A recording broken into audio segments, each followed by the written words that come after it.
Hello friends, SK TV Study Zone में आपका स्वागत है। आज की इस वीडियो लेक्चर में हम देखेंगे वॉइस के बारे में।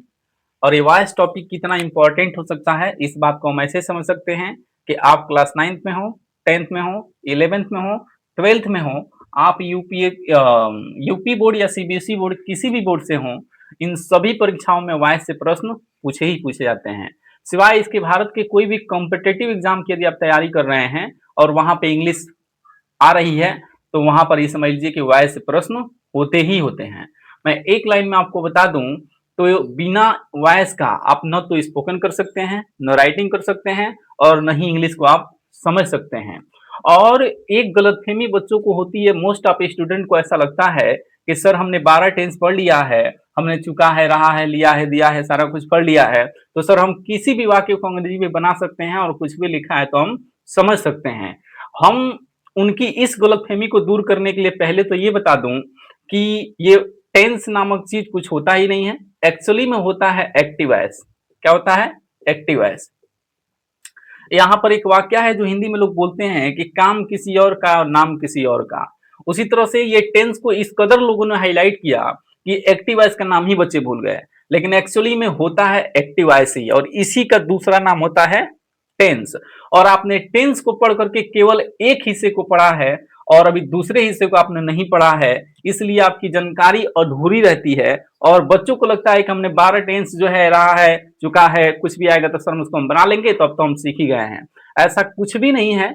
इस वीडियो लेक्चर में आप ये समझ जाएंगे कि हमने केवल एक हिस्से को पढ़ा है, अधूरी जानकारी हमने पढ़ी है केवल टेंस पढ़ करके, और जब हम वॉइस को पढ़ते हैं तो आपकी जानकारी पूरी हो जाती है। इस तरह से यह वीडियो लेक्चर बहुत ही ज्यादा इंटरेस्टिंग होने वाला है। चलिए बिना किसी बकवास के इस वीडियो को शुरू करते हैं। मित्रों, यहाँ पे परिभाषा में देखिए क्या लिखा हुआ है।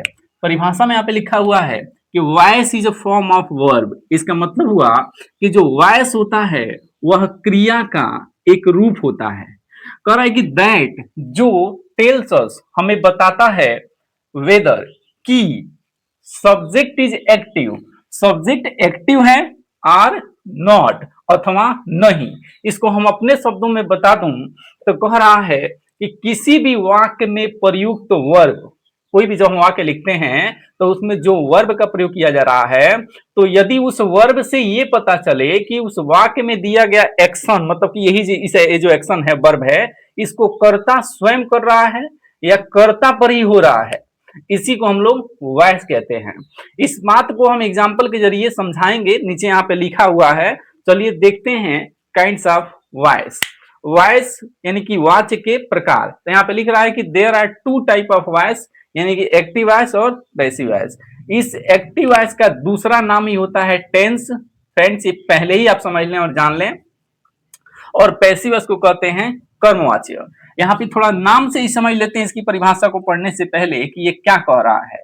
मित्र कह रहा है यहाँ पर कि कर्तृवाच्य, कर्तृ, कहीं ना कहीं आप में इसमें क्या दिख रहा है कि कर्तृ के बराबर का मतलब होता है कर्ता। समझ रहे हैं? तो कहीं ना कहीं यहाँ पर कर्ता को प्रधानता दी जाती है।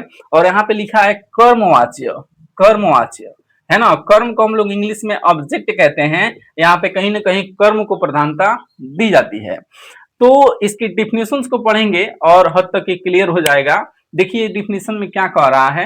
कह रहा है कि when the subject of a verb, कह रहा है कि जब किसी वर्ब का कर्ता, समझ रहे हैं ना, जब किसी वर्ब का कर्ता इज द डूअर, काम करने वाला होता है, तो द वर्ब, तो उस वाक्य में जो प्रयुक्त वर्ब है, इज इन एक्टिव वॉइस, तो उसको किसमें होना समझा जाता है? एक्टिव वॉइस में। इसको हम अपने शब्दों में बता दूं तो जब किसी वाक्य का कर्ता क्रिया का संपादन करता है, संपादन करने का मतलब क्या है कि जब कोई वाक्य दिया हुआ है, उसमें कोई एक्शन है, उस एक्शन को कर्ता खुद कर रहा है, तो फिर उस वाक्य में प्रयुक्त वर्ब को एक्टिव वॉइस में होना समझा जाता है। समझ रहे हैं? और इसी चीज को हम लोग टेंस भी कहते हैं। कि देखिए नेक्स्ट क्या रहा, पैसिव वॉइस क्या कह रहा है। पैसिव वॉइस में कहा जा रहा है कि when the subject of a verb, कह रहा है कि जब किसी वर्ब का कर्ता इज नॉट द डूअर, मतलब डूअर नहीं होता है, मतलब काम नहीं करता है, इसका मतलब हुआ कि नॉन डूअर होता है। समझ रहे हैं ना? इसका मतलब क्या होता है बाबू? नॉन डूअर होता है। या फिर देखिए यहाँ पर लिख रहा है एक्टिव अर्थात नॉट एक्टिव, समझ रहे हैं ना, अर्थात एक्टिव, नॉट तो वह डूअर होता है या फिर उसको दूसरे शब्दों में कहें तो वह एक्टिव नहीं होता है।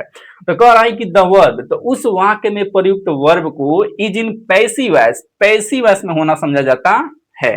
फिर इसको सिंपल भाषा में अपने शब्दों में बता दूं तो ये कहना ये चाह रहा है कि जब किसी वाक्य में प्रयुक्त क्रिया यानी कि जो एक्शन है, जो वर्ब है, समझ रहे हैं ना, इसको कर्ता नहीं कर रहा है, यह एक्शन कर्ता पे ही हो रहा है, तो इस वाक्य का नाम हो जाता है या उस वाक्य में प्रयुक्त वर्ब का नाम हो जाता है पैसिव वॉइस। तो चलिए एग्जाम्पल के जरिए हम इन सभी चीजों को क्लियर करते हैं और देखते हैं कि इसके ट्रांसलेशन में भी क्या फर्क है, और यही बात अभी यहां से क्लियर हो जाएगी कि आपकी जानकारी अधूरी है थी कि नहीं थी। चलिए यहाँ पे दो एग्जांपल लिखे हुआ है मित्र, मोहन पढ़ा रहा है। यहाँ पे देखिए इस वाक्य का जो एक्शन है, जो काम है वो पढ़ाना है, इस वाक्य का जो करता है वो मोहन है। इस वाक्य में दिया गया एक्शन अर्थात काम को ये कर्ता खुद कर रहा है कि नहीं, आप खुद सोचिए। पढ़ा कौन रहा है, मोहन, समझ रहे हैं। तो इस वाक्य को हम लोग कहते हैं एक्टिव वॉइस और इसी को हम लोग क्या बोलते हैं बाबू, टेंस कहते हैं। ठीक है, यहां पर देखिए ट्रांसलेशन क्या बनेगा। तो बच्चे कहते हैं कि सर जिस हिंदी वाक्य क्रिया के अंत में रहा है रहे आता है उसे हम लोग प्रेजेंट कंटिन्यूअस टेंस कहते हैं। फार्मूला क्या होता है सर, तो फार्मूला होता है subject plus is am are plus V4 plus other word. तो इस फार्मूले से आप जो है इसका जब ट्रांसलेशन आपसे पूछा जाएगा तो आप ये बना देंगे। लेकिन मित्र जरा नीचे वाले सेंटेंस को ध्यान से देखिए, यहाँ पे मोस्ट ऑफ लर्नर गलती करते हैं। हमें तो लगता है कि 90% बच्चे गलती करते हैं, या नहीं 90 तो 50 अवश्य करते हैं। नीचे वाले वाक्य को ध्यान से देखिए, कह रहा है कि मोहन को पढ़ाया जा रहा है। तो यहां पर कर्ता मोहन ही है, इस वाक्य में दिया गया एक्शन पढ़ाना ही है, लेकिन इस एक्शन को मोहन के द्वारा नहीं किया जा रहा है, बल्कि किसी और के द्वारा यह एक्शन मोहन पर ही किया जा रहा है। पढ़ाया किसको जा रहा है, मोहन को, किसी और के द्वारा, मोहन स्वयं नहीं काम कर रहा है। समझ रहे हैं, तो इस वाक्य का नाम होता है पैसिव वॉइस। समझ रहे हैं। इसका ट्रांसलेशन जरा देख लीजिए एक बार कैसे बना हुआ है। लिखा हुआ है मोहन इज बेइंग टाट। अब आप समझ सकते हैं कि यहां पर इन दोनों में कितनी बड़ी डिफरेंस है। आप यदि इस स्ट्रक्चर से इसको बनाएंगे तो यह 100% गलत हो जाएगा। और यहां पर इस दोनों वाक्यों में भी काफी अंतर है, एक में कर्ता स्वयं काम कर रहा है, एक में कर्ता पे ही काम हो रहा है। ये बताइए यदि आप वॉइस सही से नहीं पढ़े रहते तो आपको क्या लगता, आपको यही लगता कि सर दोनों वाक्य के लास्ट में रहा है आया है, तो फिर ये प्रेजेंट कंटिन्यूअस है। और प्रेजेंट कंटिन्यूअस के लिए आपने केवल एक ही फार्मूला पढ़ लिया है, तो इसी फार्मूले को आप वहां लगा देते, है ना।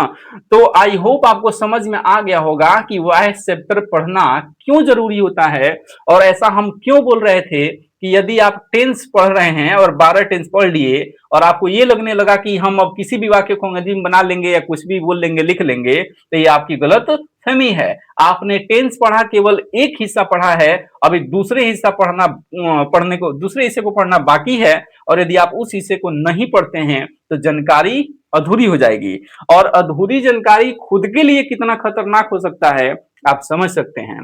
तो चलिए हम नेक्स्ट स्लाइड पे चलते हैं और इस वॉइस से संबंधित कुछ रूल को देखते हैं कि एग्जाम में यह कैसे आता है और किस तरह से बनाया जाता है, और बनाने के पीछे का रूल्स क्या होते हैं। उसके बाद हम ये भी देखेंगे कि ये जो वॉइस होता है ये डेली लाइफ में कैसे यूज किया जाता है, और मैं ऐसा क्यों बोला कि इसके बगैर न स्पोकन होगा, न राइटिंग होगा, न आप इंग्लिश को समझ सकते हैं, आपकी जानकारी ही अधूरी है। तो चलिए चलते हैं नेक्स्ट स्लाइड पे। तो चलिए देख लेते हैं। तो यहाँ पे लिखा हुआ है एक्टिव को पैसिव में बदलने के नियम।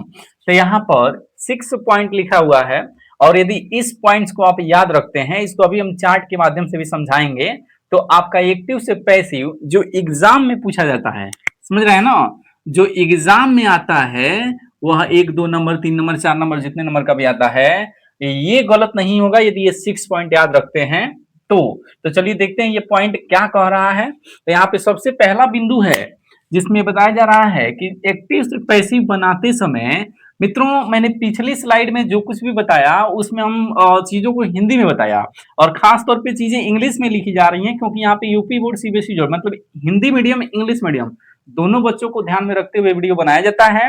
इसलिए जो भी चीजें इंग्लिश में लिखी हुई हैं उसको बिल्कुल मैं आराम से हिंदी में बता दूंगा, आप उसे अपने नोटबुक में नोट कर लेंगे। यहाँ पे कह रहा है मित्र कि subject takes place the object. सबसे पहला रूल कहता है कि एक्टिव से पैसिव बनाते समय सब्जेक्ट को ऑब्जेक्ट में चेंज कर दिया जाता है। सब्जेक्ट को टेक्स्ट माने के स्थान पे रख दिया जाता है। टेक्स द प्लेस ऑफ के स्थान पर रख दिया किसके ऑब्जेक्ट के। यहाँ पे कह रहे कि object takes the place of subject, और ऑब्जेक्ट स्थान ले लेता है किसका, सब्जेक्ट का। अगला देखिए, नहीं समझे मैं फिर से बता दूं कि सब्जेक्ट को, जैसे लास्ट में सब्जेक्ट टू ऑब्जेक्ट हुआ, देखिए तो ऑब्जेक्ट को सब्जेक्ट के स्थान पे या सब्जेक्ट को ऑब्जेक्ट के स्थान पे, यही कह रहा है। तीसरे रूल में कह रहा है कि any form of the verb should be change into V3, मतलब कि कोई भी फॉर्म प्रयोग किया गया है एक्टिव वॉइस में, और एक्टिव वॉइस का मतलब मैं बार बार कह रहा हूं कि संदेह को दूर कर लीजिए, एक्टिव वॉइस को हम लोग क्या बोलते हैं, टेंस। एक्चुअली में वो होता है एक्टिव वॉइस। तो कह रहा है कि एक्टिव वॉइस मतलब टेंस, तो कह रहा है कि any form of the verb, क्रिया का कोई भी रूप, should be change into V3, passive बनाते समय केवल और केवल V3 में चेंज कर दिया जाता है। यही इसकी सबसे इंपॉर्टेंट पॉइंट है, याद रखिएगा। पैसिव की पहचान ही है V3। तो इस तरीके से यहाँ पे देखिए कह रहा है कि any form of the verb should be change into V3। जब हम टेंस पढ़ते हैं मित्र तो वहां पे हम V1, V2, V3, V4, V5 है ना, आवश्यकता अनुसार सभी वर्ब का प्रयोग, सभी वर्ब फॉर्म का प्रयोग किया जाता है। लेकिन जब हम किसी भी टेंस में यहाँ पर एक्टिव वॉइस मतलब कि किसी भी फॉर्म में होगा, लेकिन जब हम उसका पैसिव बनाएंगे तो इन सभी के लिए हम लोग केवल और केवल किसका प्रयोग करेंगे, V3 का। यही ये बात थर्ड नंबर कह रहा है। आइए देखते हैं चौथा, कह रहा है कि after V3 bye is use, और उस V3 के बाद तुरंत हम किसका प्रयोग करते हैं, बोलिए, प्रेपोजिशन बाई का प्रयोग करते हैं, है ना, जिसकी हिंदी यहाँ पे होती है के द्वारा। और जब हम आगे वीडियो लेक्चर में, जब जो अगले वीडियो लेक्चर में जब हम एडवांस पढ़ाएंगे तो वहां पे बताएंगे ये केवल बाई ही नहीं, इसके जगह पे और भी 3-4 प्रीपोजिशन यूज किए जा सकते हैं। फिलहाल के लिए आप इतना समझें कि V3 के तुरंत बाद आपको लगाना है बाई, समझ रहे हैं, वही ये बात कह रहा है। अगला देखिए कह रहा है कि एप्रोप्रिएट, एप्रोप्रिएट का मतलब होता है उचित, समझ रहे हैं ना, ठीक। तो कह रहा है कि appropriate auxiliary verb, auxiliary verb को हम लोग क्या बोलते हैं मित्र, हेल्पिंग वर्ब, समझ रहे हैं। तो एप्रोप्रिएट ऑक्सिलरी वर्ब मतलब कि हेल्पिंग वर्ब इज यूज्ड, मतलब कि एक्टिव में हेल्पिंग वर्ब कुछ और हो सकता है और पैसिव में कुछ और हो सकता है, तो आप उचित हेल्पिंग वर्ब का प्रयोग करें। और ये बात आपको अभी इस चार्ट के माध्यम से पता चल जाएगा कि क्या एक्टिव में होगा तो क्या पैसिव में होगा, ठीक है ना। आप कह रहा है कि personal pronoun is also changed. कुछ बच्चे कहेंगे सर पर्सनल प्रोनाउन क्या होता है, तो बच्चों इतना जान लीजिए कि पर्सनल प्रोनाउन जो है I, we, you, he, she, it, ये जो 7 प्रोनाउन आप पढ़े हैं ना, इसी को हम लोग पर्सनल प्रोनाउन कहते हैं। तो वही कह रहा है कि personal pronoun is also change, और पर्सनल प्रोनाउन भी चेंज हो जाता है। और कैसे हो जाता है, तो यहाँ पे देखिए, यदि सब्जेक्ट को ऑब्जेक्ट के स्थान पे लेके जाइएगा, है ना, तो भाई ऑब्जेक्ट बन जाएगा ना, और ऑब्जेक्ट सब्जेक्ट के स्थान पे जाएगा तो उसका सब्जेक्टिव वाला केस यूज होगा। तो वही कह रहा है कि देखिए सब्जेक्ट, इस साइन का मतलब होता है कि ये दोनों तरफ चलेगा और उल्टा चल सकता है, सब्जेक्ट ऑब्जेक्ट में, ऑब्जेक्ट सब्जेक्ट में, समझ रहे हैं। मतलब कि सब्जेक्ट के स्थान पे आई लिखा होगा तो ऑब्जेक्ट की जगह पे जाएगा तो मी हो जाएगा। उसी तरह से वी लिखा होगा तो अस हो जाएगा, ही लिखा होगा तो हिम हो जाएगा, सी लिखा होगा तो हर हो जाएगा, इट लिखा होगा तो इट हो जाएगा, इट का इटे होता है, और यू का क्या होता है ऑब्जेक्टिव केस, यू ही होता है, लेकिन दे लिखा होगा तो देम हो जाएगा। एक चीज मैंने यहाँ पे नहीं लिखा है, आप स्वयं से समझ कर रखिएगा, कुछ बच्चे यहाँ पर भी गलती करते हैं कि जब यहाँ पे कोई नेम लिखा हो, समझ रहे हैं, मान लीजिए इधर कोई राम, श्याम, सीता, गीता ऐसा कुछ लिखा हो, तो इधर आएगा तो राम का रामू थोड़ी हो जाएगा, समझ रहे हैं ना। राम का सब्जेक्ट ऑब्जेक्ट सब वही होगा, मतलब कि नेम जो होता है उसका सब्जेक्टिव केस बिल्कुल सेम होता है, उसमें कोई डिफरेंस और कोई कंफ्यूजन नहीं होनी चाहिए। अगले चार्ट में देखिए, देखते हैं, ये एक्चुअली में टेंस का परिवर्तन है। और मित्रों आप कहेंगे कि सर टेंस 12 होता है, तो यहाँ पे तो केवल 8 का ही लिखा हुआ है ना, यहाँ काउंट करिए, देखिए 1 2 3 4 5 6 7 8, तो यहाँ पे केवल 8 का लिखा हुआ है कि 8 यानी एक्टिव वॉइस, एक्टिव वॉइस मतलब टेंस, बाबू एक्टिव वॉइस मतलब टेंस। तो कह रहा है कि यहाँ पे केवल 8 टेंस लिखा हुआ है, और इनमें से किसी भी टेंस में यदि मान लीजिए आपका वाक्य दिया हुआ है तो उसको पैसिव में बदलते समय उसके जगह पे हेल्पिंग वर्ब ये सब प्रयोग कर देंगे। और यहाँ पे देखिए मेन वर्ब मान लीजिए इसमें अलग अलग हो सकता है। यहाँ पे पहले वाले प्रेजेंट, देखो ये सिंपल प्रेजेंट इंडिफिनिट में V1 है V5, यहाँ पे V4 का प्रयोग होता है, यहाँ V3 का प्रयोग होता है, यहाँ V2 का प्रयोग होता है, यहाँ V4 का प्रयोग, यहाँ पे V3 का प्रयोग, समझ रहे हैं। तो इस तरीके से अलग अलग फॉर्म यहाँ पे लग रहे हैं। लेकिन जब हम इसका पैसिव वॉइस बनाएंगे, समझ रहे हैं, ये पैसिव वॉइस, तो पैसिव वॉइस बनाएंगे तो यहाँ पर क्या होगा, केवल और केवल V3। तो इन सबके साथ क्या आएगा बाबू, V3। इन सबके साथ क्या आएगा, V3 आएगा, ठीक है ना। तो ये चीज नहीं लिखा हुआ है, ये चीज वहां से आप समझ सकते हैं कि मैंने क्या बताया कि any form of the verb should be change into V3। और जो मैंने बोला ना कि appropriate auxiliary verb is used, इसका मतलब है कि उचित और ठीक वर्ब ऑक्सिलरी वर्ब का प्रयोग किया जाएगा पैसिव बनाते समय। तो ये आप देख लीजिए एक्टिव वॉइस में ये आपका हेल्पिंग वर्ब आता है, तो पैसिव वॉइस बनाते समय उसके स्थान पे ये सब हेल्पिंग वर्ब रख देंगे। और इसे याद करना कितना आसान है आप समझ सकते हैं। तो देखिए यहाँ पे लिखा हुआ है प्रेजेंट इंडेफिनिट टेंस में डू डज होगा तो पैसिव बनाते समय इजेमार कर देंगे, है कि नहीं। मतलब कि पास्ट प्रेजेंट कंटिन्यूअस वाला ला देंगे यहाँ पर। अब प्रेजेंट कंटिन्यूअस होगा मतलब इजेमार होगा तो इजेमार ही रहेगा, उसमें अलग से क्या जोड़ देंगे, बेइंग। इस बात को समझ कर रखिएगा, मतलब कि is being, am being, are being, ठीक है।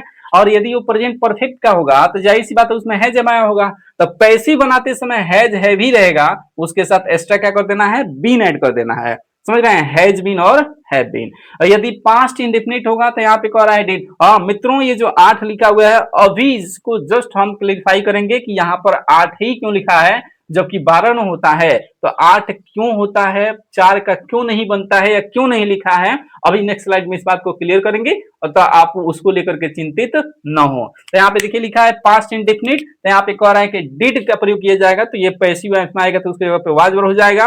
और यदि वाज वर्ब आएगा मतलब कि पास्ट कंटिन्यूअस आएगा तो वाज वर्ब ही रहेगा, इसमें बेइंग जुड़ जाएगा। और पास्ट परफेक्ट होगा तो हैड होगा, तब पैसिव बनाते समय हैड ही रहेगा, इसमें एक्स्ट्रा क्या जुड़ जाएगा, बीन। और इस तरीके से देखिए फ्यूचर इंडेफिनिट होगा तो सेल विल आता है, आज जब पैसिव बनाइएगा तो सेल बी विल भी आ जाएगा।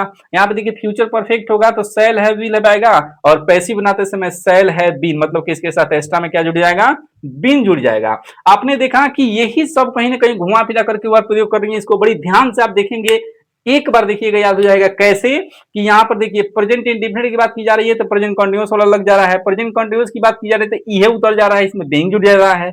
प्रेजेंट परफेक्ट की बात की जा रही है ये सेम आ जा रहा है, इसमें बीइंग जुड़ जा रहा है। इसी तरह से पास्ट इंडेफिनिट की बात किया तो पास्ट कंटीन्यूअस वाला उठा लीजिए वर्ब, आप पास्ट कंटीन्यूअस की बात किया तो यही रहेगा, इसमें बीइंग जोड़ दीजिए। पास्ट परफेक्ट की बात किया तो हैड ही रहेगा, इसमें बीइंग जोड़ दीजिए, समझ रहे हैं। तो ये फार्मूला जो है इसमें अप्लाई किया गया है, इसको आप एक बार ध्यान से देखिएगा तो इसका गेम समझ जाइएगा आप। तो ये रहा आपका। अच्छा, अब इससे रिलेटेड कुछ और भी एक दो पॉइंट्स हम देखते हैं, फिर कुछ एग्जांपल्स देखेंगे और हम पूरी तरह से समझ जाएंगे कि एक्टिव से पैसिव कैसे बनाया जाता है। तो चलिए देखते हैं नेक्स्ट स्लाइड को। तो चलिए हम देख लेते हैं। तो मित्रों यहाँ पर दो बहुत ही इंपॉर्टेंट नोट लिखा हुआ है जो हमने पिछली स्लाइड में नहीं बता सका। तो चलिए देखते हैं ये नोट क्या है।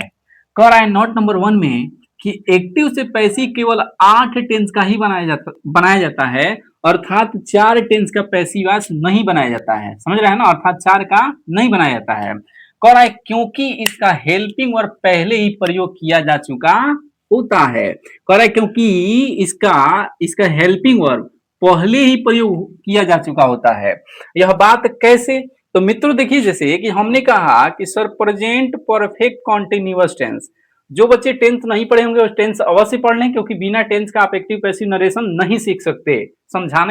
समझाना एकदम मूर्खता है और आप समझ भी नहीं पाएंगे। तो देखिए प्रेजेंट परफेक्ट कॉन्टिन्यूअस टेंस का जो हेल्पिंग वर्ब होता है टेंस वाले में, तो हमने क्या पढ़ा है कि सर उसमें होता है हैज, हैव, बीन, समझ रहे हैं, plus V4 plus other word since by for plus time, ये सब होता है। मिला जुला के मेरा चर्चा बस हेल्पिंग वर्ब की है। तो प्रेजेंट परफेक्ट कंटीन्यूअस टेंस का हेल्पिंग वर्ब होता है हैज बीन या हैव बीन, इसको स्पष्ट लिखें तो हैज बीन या हैव बीन। तो आप बताइए कि हमने अभी आपको प्रेजेंट परफेक्ट का हेल्पिंग वर्ब पैसिव वॉइस में क्या बताया, प्रेजेंट परफेक्ट टेंस, है ना, जो पिछले स्लाइड में शेयर किया उन सभी चीजों को आप याद कर लीजिएगा। तो प्रेजेंट परफेक्ट में मैंने कहा कि जो होता है प्रेजेंट परफेक्ट वाले में जो एक्टिव वॉइस में जो वर्ब प्रयोग किया जाता है वही पैसिव में भी रहता है, अलग से उसमें केवल क्या जुड़ जाता है, बीन। तो इस तरीके से हैज बीन और हैव बीन, मतलब प्रेजेंट परफेक्ट टेंस का पैसिव वॉइस में हेल्पिंग वर्ब जाके देखिएगा पिछले वाले चार्ट में ऑलरेडी ये लिखा हुआ है। जब प्रेजेंट परफेक्ट टेंस का पैसिव वॉइस में helping verb has been have been लगता है, तो आप बताइए प्रेजेंट परफेक्ट कंटीन्यूअस टेंस में ऑलरेडी हैज बीन और हैव बीन लग रहा है, तो अब इसके लिए आप क्या प्रयोग करेंगे, समझ रहे हैं। तो इसलिए इस हेल्पिंग वर्ब का प्रयोग पहले ही किया जा चुका है, इसलिए अब इसका पैसिव नहीं बनता है। लेकिन बहुत ही इंटरेस्टिंग और एक खास बात मैं आपको बता दूं कि ऐसा भी नहीं है कि नहीं बनता है, ठीक है ना। ये जो वाक्य है ये 90% सही हो सकता है, लेकिन 10% गलत भी है ऐसा बोलना कि नहीं बनता है। इसका भी बन सकता है, और यदि आप उसके लिए इंटरेस्टेड हैं तो आप कमेंट बॉक्स में कमेंट जरूर करिएगा, मैं बता दूंगा कि उन 4 का भी पैसिव वॉइस बनाने के क्या रूल हैं और आप कैसे बना सकते हैं, ताकि आप लाखों बच्चों से अलग भी हो सकें। चलिए तो यहाँ दूसरी नोट को देख लेते हैं। यहाँ पे कह रहा है नोट नंबर 2, कह रहा है कि ऑक्सिलरी एक्टिव वॉइस से पैसिव वॉइस में केवल उन्हीं वाक्य को बदला जा सकता है जिनका, यहाँ पे देखिए लिखा हुआ है, जिनका वर्ब क्या हो जी, ट्रांजिटिव हो, अर्थात इंट्रांजिटिव वर्ब का पैसिव वॉइस नहीं बनता है। तो अब कुछ बच्चों को यही नहीं हवा लगेगा कि सर ये ट्रांजिटिव और इंट्रांजिटिव वर्ब होते क्या हैं। तो मित्रों मैं आपको बता दूं कि यहाँ पर जो है कि किसी भी वाक्य में जब हम देखते हैं तो सब्जेक्ट वर्ब और अदर वर्ड ये 3 ही पार्ट होता है ना, वाक्य कितना भी बड़ा हो। तो यहाँ पे समझिए, यहाँ पे एक चीज है कि कर्ता ने काम किया है कि नहीं, कर्ता कोई एक्शन करता है, और यदि इस एक्शन का प्रभाव इस अदर वर्ड पे पड़ता है तो इस अदर वर्ड का नाम हो जाता है ऑब्जेक्ट। क्या नाम हो जाता है, ऑब्जेक्ट। और ये जो वर्ब है ना इसका नाम हो जाता है ट्रांजिटिव वर्ब। ध्यान से समझिएगा। दूसरी बात यहाँ पे ध्यान दीजिए कि यदि सब्जेक्ट है, वर्ब है, अदर वर्ड है, यदि कर्ता ने कोई काम किया और इसका प्रभाव इस अदर वर्ड पे नहीं पड़ा, मतलब सरपास हो गया, समझ रहे हैं, नहीं पड़ा इस पे प्रभाव, तो फिर इस अदर वर्ड का नाम हो जाएगा कॉम्प्लीमेंट और इस वर्ब का नाम हो जाएगा इंट्रांजिटिव वर्ब। समझ रहे हैं, यह बात आपको ऐसे समझ में नहीं आएगी, एग्जाम्पल हम देते हैं और आप बेहतरीन तरीके से समझ जाएंगे। देखिए इसको ऐसी रन देते हैं। देखिए एग्जाम्पल क्या कहता है, एग्जाम्पल कह रहा है कि राम एट्स, समझ रहे हैं ना, राम एट्स एन एप्पल। एक एग्जाम्पल दिया आपको, राम एट्स एन एप्पल। आप बताइए यहाँ पे राम ने काम किया खाने का, किसको खाया जी, एक सेव को। तो बताइए यहाँ सेव चिल्लाएगा तो नहीं कि पकड़ो मुझे खा गया, लेकिन ये सेव खत्म होगा कि नहीं होगा, मतलब इस एक्शन का प्रभाव इस सेव पे रहेगा, सेव वैसे ही दिखता रहेगा, यानी इस पे प्रभाव रहेगा। तो अब इस वर्ब का नाम होगा बेटा ट्रांजिटिव वर्ब और इस अदर वर्ड का नाम हो जाएगा ऑब्जेक्ट। अब बताइए इससे आसान क्या हो सकता है। इसी तरीके से दूसरा वाक्य मैं लिखूं और आपको समझाने का प्रयास करूं, तो यहाँ पे देखिए लिखा है राम गोज, ध्यान दीजिए, राम गोज टू मार्केट। अब यहां पर जब हम इसमें आपसे पूछेंगे कि करता क्या है, तो राम, इसने क्या काम किया जी, जाने का, कहा जी, मार्केट। अब बताइए कि राम ने एक काम किया जाने का, और कहाँ जाने का काम किया, बाजार। बाजार एक प्लेस का नाम है, समझ रहे हैं, प्लेस है। तो ऐसा थोड़ी है कि जैसे राम जो है बाजार वाली बाजार में कदम रखेगा तो बाजार यथार्थ जो मार्केट है, इसको यहाँ पे पटना कर लीजिए, आपको बेहतर समझ में आएगा। मान लीजिए पटना है कि राम गोज टू पटना, राम पटना जाता है, तो राम ने काम किया जाने का, कहा जी, पटना। पटना एक प्लेस का नाम है। तो ऐसा थोड़ी है कि राम जो है जैसे ही पटना में कदम रखेगा तो पटना डगमगा जाएगा, ऐसा कुछ है नहीं। मतलब इस एक्शन का प्रभाव इस अदर वर्ड पे नहीं पड़ेगा, तो इस वर्ब का नाम हो जाएगा इंट्रांजिटिव वर्ब, इंट्रांजिटिव वर्ब। इस अदर वर्ड का नाम हो जाएगा कॉम्प्लीमेंट। आई होप आपको बिल्कुल अच्छे से क्लियर हो गया होगा। तो यहाँ पे ये नोट क्या कह रहा है कि एक्टिव वॉइस से पैसिव वॉइस में केवल उन्हीं वाक्य को बदला जा सकता है जिनका वर्ब कैसा हो, ट्रांजिटिव हो। अभी ट्रांजिटिव समझा है ना, कह रहा है कि अर्थात इंट्रांजिटिव वर्ब का पैसिव नहीं बनता है। देखिए क्या होता है, कई बच्चे क्या होते हैं, एकदम तोता होते हैं, समझ रहे हैं, तोते की तरह रट के बैठे हैं सब कि सर, जैसे मैंने कहा सी इज, या हाँ ऐसे या ऐसे बोल दिया, इसी बात को अभी जैसे हमने बोला था कि सी गोज टू पटना, इसी बात को मैं आपको दे दूं और कहा जाता है कि इसका पैसिव बनाओ, तो इस फार्मूला अभी ये बताएंगे, इस पे आएंगे कैसे बन रहा है, क्या हो रहा है, इसको ड्राइंग भी किया गया है। तो पैसिव बनाते समय आपको क्या होता है, ऑब्जेक्ट को उठा करके सब्जेक्ट के स्थान पर और सब्जेक्ट को उठा करके ऑब्जेक्ट के स्थान पर, ये चीज यहाँ पे बताया गया है। तो वो लोग इस तरह के तोते की तरह रट लेते हैं कि हाँ इसको इधर कर देना है, इसको इधर कर, ये नहीं जानते हैं कि उसका बनेगा भी कि नहीं बनेगा। समझ रहे हैं? तो इसमें गोज एक इंट्रांजिटिव वर्ब है और इंट्रांजिटिव का पैसिव नहीं बनता है। यहां तक कि आप मानेंगे नहीं, मैंने अपने क्लास में पढ़ाते समय कुछ बच्चों का कुछ ऐसे भी बच्चों का सामना हुआ है जो कहने जो इसका भी बनाने के लिए तैयार रहते हैं, आई एम ए स्टूडेंट, कहा जाता है कि चलो इसका पैसिव बनाओ, तो वो गधा इसका भी बनाना स्टार्ट कर देगा कि और स्टूडेंट, समझ रहे हैं, इधर इसको इसे इसको ऐसे इसको ऐसे ऐसे करने लगेगा, तो इसका पैसिव नहीं बनेगा। तो ये जानना भी बहुत जरूरी है कि पैसिव किसका बनता है। ये अलग बात है कि एग्जाम में ऐसे प्रश्न नहीं दिए जाते हैं जिसका नहीं बनता है, वो देता वही है जिसका बनता है, लेकिन जानकारी रखना बहुत जरूरी हो जाता है वरना बेइज्जती हो जाएगी। अब यहाँ पे देखिए, तो ये कह रहा था नोट नंबर 2। अब देखिए एक्टिव से पैसिव जब बनाया जाता है तो यहाँ पे देखिए एक्टिव के लिए यहाँ पर लिखा हुआ है स्ट्रक्चर, और पैसिव में जब जाता है तो कैसे चेंज होता है इस बात को एक ड्राइंग के माध्यम से भी समझाया गया है। देखिए यहाँ पे एक्टिव वॉइस मान लीजिए सब्जेक्ट है, हेल्पिंग और कुछ भी मान लीजिए कि कोई भी टेंस में है उसका हेल्पिंग और यहाँ पे मान के चलिए होगा, और यहाँ पे वर्ब, तो वर्ब में हो सकता है V1 V2 V3 V4, भाई जिस टेंस होगा उस हिसाब से हो सकता है। और यहाँ पे क्या है, ऑब्जेक्ट है। देखिए यहाँ पे ऑब्जेक्ट को मैंने फिक्स कर दिया है, क्यों? क्योंकि बिना ऑब्जेक्ट का पैसिव बनेगा ही नहीं, और अभी जस्ट समझाए हैं ऑब्जेक्ट होने का मतलब ही यही है कि उस वाक्य में ट्रांजिटिव वर्ब 100% होगा।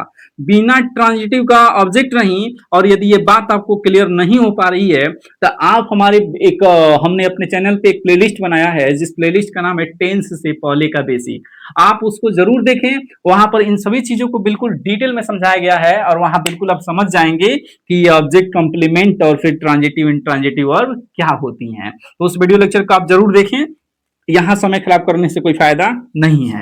तो चलिए यहाँ पे ऑब्जेक्ट होगा ही होगा, तो वही कह रहा है कि सब्जेक्ट प्लस हेल्पिंग और plus verb plus other object, समझ रहे हैं ना? तो ये मान लीजिए एक्टिव का फार्मूला है, जब इसको पैसिव में बदलते हैं तो ये ऑब्जेक्ट को लेके आते हैं सबसे पहले सब्जेक्ट के स्थान पे, यहाँ पर समझ रहे हैं, और ये सब्जेक्ट जाता है ऑब्जेक्ट के स्थान पर, सब्जेक्ट का क्या गया ऑब्जेक्ट के स्थान पर, है ना?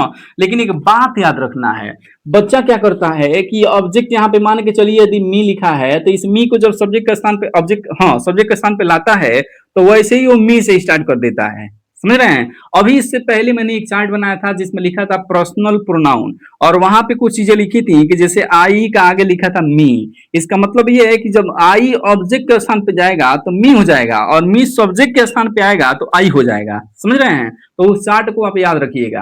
तो ऑब्जेक्ट सब्जेक्ट के स्थान पे आएगा तो यहाँ पे इसका सब्जेक्टिव केस बदल जाएगा, ये सब्जेक्ट ऑब्जेक्ट के स्थान पे जाएगा तो यहाँ पे जो भी होगा उसका ऑब्जेक्टिव केस हो जाएगा, ठीक है? और देखिए दूसरा काम क्या करना है भाई, जो भी हेल्पिंग ऑफ जहाँ होता है यहाँ पर तो फिर वैसे ही हेल्पिंग ऑफ, लेकिन यहाँ एक्टिव का हेल्पिंग ऑफ देख लीजिएगा, पैसिव का हेल्पिंग ऑफ क्या लगेगा वो आपको याद करना पड़ेगा, यहाँ पे लगा लेना है। और यहाँ पे कोई भी फॉर्म लिखा हो मित्र, V1 V2 V3 V4 V5 कुछ भी लिखा हो तो यहाँ पर आपको केवल और केवल V3 लगाना है। एक एक्स्ट्रा काम क्या करना है कि यहाँ पे V3 के जस्ट बाद मैंने क्या बोला कि after V3 by is used, preposition by is used, तो इसके जस्ट बाद अपने मन से बाई लगा देना है, समझ रहे हैं? और यहाँ पर भी एक खास और इंपॉर्टेंट बात मैंने बताया है कि यह बाई ही नहीं और भी प्रीपोजिशन लग सकता है, अब नेक्स्ट वीडियो लेक्चर में आगे हम इस चीज को समझेंगे। और उसके बाद से क्या लगा देना आपके, तो चलिए इसको हम जो है एग्जाम्पल के जरिए समझते हैं कि हम इसको कैसे बना सकते हैं। यहाँ पे देखिए लिखा हुआ है फ्रेंड्स, कुछ एग्जाम्पल लिखा हुआ है, जैसे कि एक्टिव वॉइस में आप एग्जांपल लिखा हुआ है कि स्टूडेंट्स लव बुक्स, इसका हिंदी है कि स्टूडेंट्स यानी विद्यार्थी जो होते हैं वह किताबों से प्यार करते हैं। अब जब हम इसका पैसिव बनाएंगे तो बाबू हमको सबसे पहले क्या चाहिए जी, बोलो ऑब्जेक्ट चाहिए, क्योंकि ऑब्जेक्ट को ही उठा के हमको सब्जेक्ट बनाना है, सब्जेक्ट का स्थान पे लाना है, तो सबसे पहले हमको ऑब्जेक्ट चाहिए। तो ऑब्जेक्ट होता कहाँ है, तो इसके लिए एक आसान तरीका बता दे रहे हैं, आपको उस वाक्य का वर्ब ढूंढना है। क्या ढूंढना है बाबू, उस वाक्य का वर्ब ढूंढना है। और यदि आप वर्ब पकड़ लिए तो ये समझ जाइएगा कि वर्ब के जस्ट बाद जो आया होगा वह 100% क्या होगा, वही ऑब्जेक्ट होगा, समझ रहे हैं? यहाँ पे देखिए लव क्या है इस वाक्य का, वर्ब है, तो इस वर्ब के जस्ट बाद क्या आया है, बुक्स, तो यही क्या है जी, ऑब्जेक्ट है। तो इसको उठा के सब्जेक्ट बनाना है, तो इसको उठा के सबसे पहले लाइए सब्जेक्ट के स्थान पे, तो यह हो जाएगा आपका बुक्स, हो गया। अब देखिए ये सब्जेक्ट के बाद हेल्पिंग ऑफ लिखा है, तो मेरा ऑब्जेक्ट जब सब्जेक्ट बन गया तो मुझे अब यहाँ मतलब ये वर्ब लिखा है तो मुझे अब यहाँ पे अपना वर्ब लिखना पड़ेगा। तो ये देखिए इस टेंस का नाम है, मैं बार टेंस तैयार होना चाहिए वरना फिर ये पैसिव वॉइस पढ़ाने का कोई मतलब नहीं है। तो ये पहचानना पड़ेगा कि सर ये कौन सा टेंस है, तो यहाँ पे लिखा हुआ है subject plus V1 plus other word, इस फॉर्मूले पे ये है तो इसका नाम होगा प्रेजेंट इंडेफिनिट टेंस। और प्रेजेंट इंडेफिनिट टेंस अफर्मेटिव है तो इसलिए डू डज हेल्पिंग ऑफ नहीं आया है, लेकिन जब इसका पैसिव में जाएंगे तो इसके लिए हेल्पिंग ऑफ चार्ट में जाके देखिएगा लिखा होगा इज एम आर। तो यहाँ पे बुक्स है, ये प्लूरल सब्जेक्ट है तो इसलिए वहां पे क्या आएगा, आर आएगा। ठीक है, आर हो गया। और यहाँ पे देखिए, यहाँ पे लिखा है V1, तो any form of the verb should be change into V3। तो पैसिव बनाते समय यहाँ पे केवल V3 का प्रयोग करना है, तो लव का हो जाएगा लव्ड। और इसके बाद से क्या लगाना है, अपने मन से प्रीपोजिशन बाई लगाना है। और इसके बाद से ये सब्जेक्ट उधर जाके ऑब्जेक्ट बनेगा, तो स्टूडेंट है तो स्टूडेंट ही होगा। तो इस तरीके से आपका ये हो जाएगा स्टूडेंट्स, ये आपका पैसिव बन के तैयार हुआ। तो इस तरीके से हो गया पैसिव वॉइस, और एग्जाम में यही पूछा जाता है। और एक इंपॉर्टेंट बात आगे बढ़ने से पहले मैं आपको बता दूं कि ये जो एग्जाम में पूछा जाता है एक्टिव से पैसिव, इसका कोई इस्तेमाल नहीं होता है। इसका दैनिक जीवन में कैसे इस्तेमाल होता है यह आगे के वीडियो लेक्चर में सारी चीजें आएंगी, और वहां आपको पता चलेगा कि वॉइस पढ़ना कितना इंपॉर्टेंट होता है। नहीं तो आप बताइए, यहाँ पे कह रहा है, कोई कह रहा है कि स्टूडेंट लव बुक्स, स्टूडेंट किताबों से प्यार करते हैं क्या? कोई इस बात को ऐसे बोलता है क्या कि किताबों से स्टूडेंट के द्वारा प्यार किया जाता है? ऐसा कोई बोलेगा क्या? नहीं ना। तो मतलब इसका यूज नहीं होता है, तो पढ़ते क्यों है? तो ये एग्जाम के लिए, और बच्चा यहीं तक सीमित हो जाता है ना। तो आप हमारे साथ बने रहिएगा, यह वॉइस आपको उस तरह पढ़ाएंगे कि आपको पता चल जाएगा कि वॉइस अभी तक हम क्या कर रहे थे, केवल एग्जाम के लिए ऐसे ऐसे कर रहे थे। अब उसमें आप ये भी सीख जाएंगे कि वॉइस कितना इंपॉर्टेंट हो जाता है स्पोकन के क्षेत्र में, राइटिंग के क्षेत्र में, या फिर इंग्लिश समझने के क्षेत्र में। चलिए देखते हैं अगला वाक्य कह रहा है कि हरी डज नॉट हेल्प मी। ठीक है, तो यहाँ पे कह रहा है कि हरी डज नॉट, फिर इसका टेंस पहचान लीजिए। इसका टेंस क्या है सर? प्रेजेंट इंडेफिनिट, क्योंकि इसमें डू डे का प्रयोग किया गया है। अब एक चीज और, तो सर इसका ऑब्जेक्ट कहाँ है? क्योंकि ऑब्जेक्ट को उठा के सब्जेक्ट बनाना है, तो मैंने क्या बोला बाबू, वर्ब पकड़ो और उसके जस्ट बाद आया हुआ वर्ड क्या होगा? ऑब्जेक्ट होगा। तो वर्ब क्या है बाबू? यहाँ पे देखिए डज, फिर लिखा है नॉट, फिर लिख रहा है हेल्प, मतलब इसका हेल्प क्या है? इस वाक्य का वर्ब क्या है? हेल्प है। अब इसके जस्ट बाद क्या आया है? मी, तो इस मी को उठाइए और सब्जेक्ट बनाइए। तो सब्जेक्टिव का स्थान पे जब आएगा तो क्या होगा? आई हो जाएगा। चार्ट को याद कीजिए, पर्सनल प्रोनाउन वाला, तो यहाँ पे आई हो जाएगा, है कि नहीं। और इसके बाद से अब देखिए, ए प्रेजेंट इंडेफिनिट है, तो पैसिव वॉइस में जाइएगा तो चार्ट में जाकर देखिएगा कि प्रेजेंट इंडेफिनिट के लिए पैसिव वॉइस में जाने पे हेल्पिंग वर्ब क्या है, तो वहां पे आप देखेंगे इज एम आर है। तो यहाँ पे आई के अनुसार क्या होगा? एम होगा। और चूंकि इसमें नॉट लगाया है तो हेल्पिंग वर्ब के साथ ही नॉट लगता है, लगा दिया मैंने। अब यहाँ पे लिखा है हेल्प, तो यहाँ पे इसका भीतरी लिखना है हमको, तो ये इसका भीतरी क्या हो जाएगा? हेल्प्ड। और इसके जस्ट बाद अपने मन से क्या लिखना है? प्रीपोजिशन बाई, और तब जाकर के इस हरी को उठा करके हर सब्जेक्ट को इधर ऑब्जेक्ट में देना है। तो चूंकि हरी का ऑब्जेक्ट हरी ही होगा, इसलिए यहाँ पर हमने लिख दिया। अगला देख लीजिए, कह रहे कि सी स्टोल माई बैग, तो यहाँ पे देखिए इसका वर्ब क्या है? स्टोल, समझ रहे हैं। तो यहाँ पर एक चीज, हाँ ठीक है, तो सी स्टोल माई बैग, तो इसका वर्ब क्या है? स्टोल है। तो इसके जस्ट बाद आया हुआ वर्ड क्या हो जाएगा? ऑब्जेक्ट हो जाएगा। अब केवल माई नहीं होगा, है ना। कुछ स्टूडेंट होते हैं महान जो केवल देखिए, माई एक पॉजेसिव एडजेक्टिव होता है ना। एक ग्रामेटिकल टर्म है, मैं आगे बताऊंगा आपको, लेकिन बता दे रहा हूं, माई जो है कहीं भी किसी भी वाक्य में, दुनिया के किसी भी वाक्य में कभी बिना नाउन लिए नहीं आएगा। मतलब माई आएगा तो इसके जस्ट बाद एक नाउन आएगा, तो ये सब मिल के सब्जेक्ट होता है। तो इस तरीके से माई बैग सब्जेक्ट होगा एक साथ। तो यहाँ पे उठाइए, आपका माई बैग उठा लिया आपने, माई बैग। अब चूंकि यहाँ पे देखिए सब्जेक्ट प्लस V2 लिखा हुआ है, सब्जेक्ट प्लस V2, तो आपको पहचान आना चाहिए कि subject plus V2 past indefinite है, और उसके लिए पैसिव में हेल्पिंग और वाज वर्ड लगाया जाता है। तो सब्जेक्ट सिंगुलर है तो क्या हो जाएगा? वाज। और यहाँ पे स्टोल सेकंड फॉर्म है, इसका थर्ड फॉर्म क्या होता है? स्टोलन, समझ रहे हैं।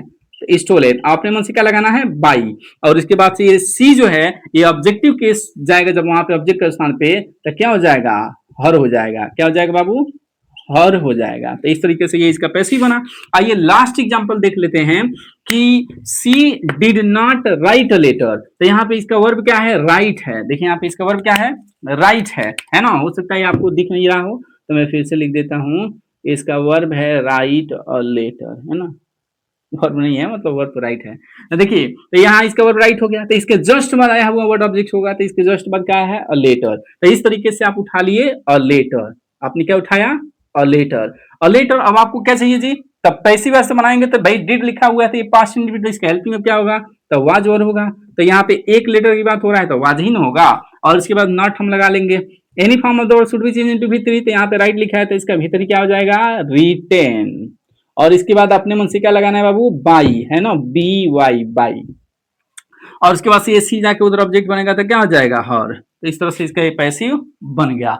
आई होप ये आपको बिल्कुल अच्छे से समझ में आ गया होगा कि एक्टिव से पैसिव कैसे बनाया जाता है।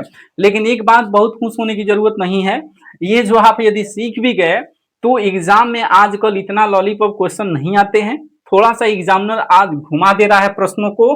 तो हम नेक्स्ट वीडियो लेक्चर में इससे कुछ वाक्यों की 8, 10, 15, 20 वाक्यों की प्रैक्टिस करेंगे और उसमें हम देखेंगे कि एग्जाम में कैसे कैसे ये सेंटेंस जो है आ सकते हैं। केवल हमेशा 4 ही पार्ट नहीं होगा, सब्जेक्ट होगा, वर्ब होगा, अदर वर्ड मतलब कि ऑब्जेक्ट होगा। आप आसानी से इसको इधर करिएगा, इसको इधर करिएगा, वर्ब लगा दीजिएगा तो हो जाएगा, ऐसी कोई बात नहीं है ना।